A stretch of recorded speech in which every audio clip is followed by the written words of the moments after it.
शिक्षा नीति 34 वर्ष के अंतराल के बाद आई और ये अंतराल 34 वर्ष का बहुत लंबा होता है, लेकिन नई शिक्षा नीति से जब पूर्ण विश्वास है भारत की शिक्षा में गुणवत्ता भी आएगी, सुधार आएगा और आने वाले पीढ़ियों के लिए भी और आज की पीढ़ी के लिए भी एक बहुत बड़ा रोल जो है नई शिक्षा नीति अदा करेगी। स्किल इंडिया के लिए भी मोदी जी की सरकार ने जैसे हज़ारों करोड़ रुपए का बजट रखा है, लाखों युवाओं को प्रतिवर्ष स्किल उपलब्ध करवाने का काम किया जाता है, उनको स्किल करने का, हुनर देने का काम किया जाता है।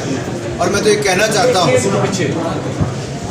कि आज जब मैं करियर पॉइंट यूनिवर्सिटी में आया, 579 यहाँ पर छात्रों को यहाँ पर डिग्रीज देने का काम किया गया, जिसमें लगभग 274 बेटियाँ थीं। ये अपने आप में बड़ी शुरुआत है।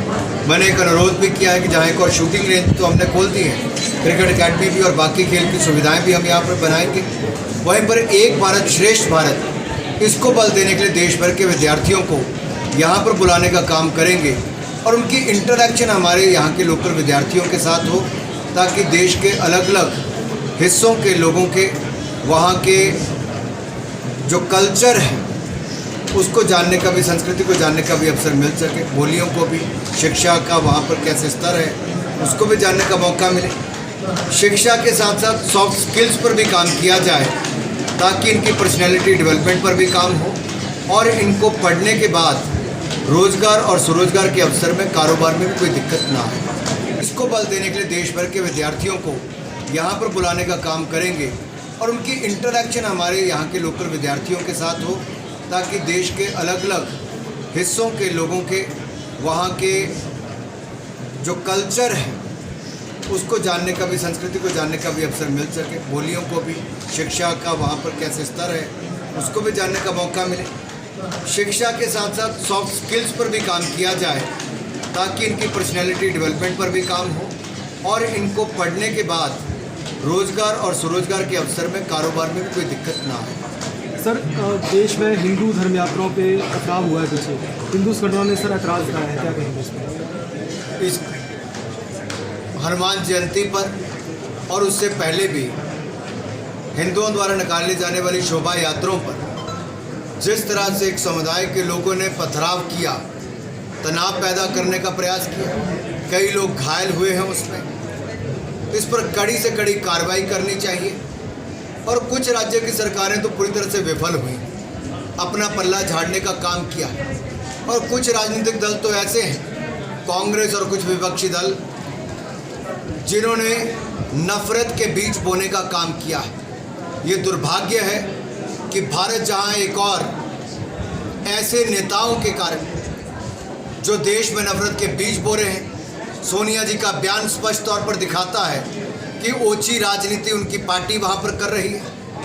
राजस्थान में एक के बाद दूसरा महिलाओं के प्रति अत्याचार हो या विशेष तौर पर हिंदुओं के प्रति जिस तरह से वहां पर आक्रमण किए गए हों, उन पर जैसे अत्याचार करने का प्रयास किया गया हो, पथराव किया गया हो, वहाँ पर अनुसूचित जाति के लोगों के साथ जिस तरह से महिलाओं के साथ बलात्कार और अत्याचार के केस सामने आए हैं, राजस्थान की सरकार पूरी तरह विफल रही।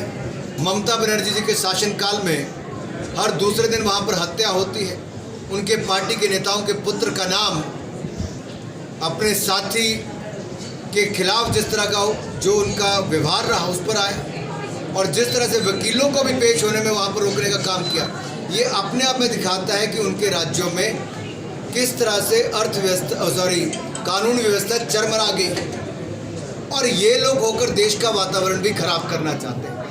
इसकी जितनी निंदा की जाए कितनी कम। और सोनिया जी एक बार कांग्रेस के इतिहास पर, कांग्रेस के शासनकाल पर नजर दौड़ाइए।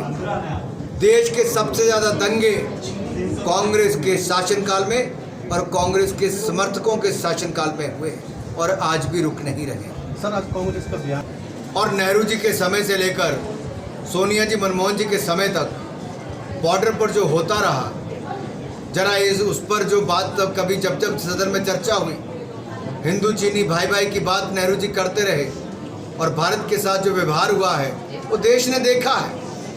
देश को ताकतवर तो उन्होंने बनाया नहीं, दूसरे देश भी हमला करते थे। 26/11 के हमले के बाद भी सोनिया जी और मनमोहन जी की सरकार मूक दर्शक बनकर बैठी रही, लेकिन मोदी जी की सरकार के समय पड़ोसी कोई भी मुल्क हो उसको मुंह तोड़ जवाब देने का काम सर्जिकल स्ट्राइक भी और बाकी अलग अलग समय पर भी करने का काम किया। हमने सेना को मजबूत करने का काम भी किया है। ये लोग हथियारों में दलाली ढूंढने का काम करते थे, बुलेट प्रूफ जैकेट तक नहीं खरीदते थे, लड़ाकू विमान तक नहीं खरीदते थे।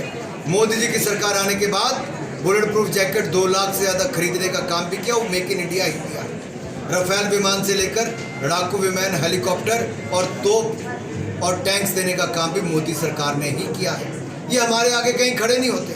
हमने सेना को मजबूत हथियार देकर भी किया है, मनोबल बढ़ाने का काम भी किया है।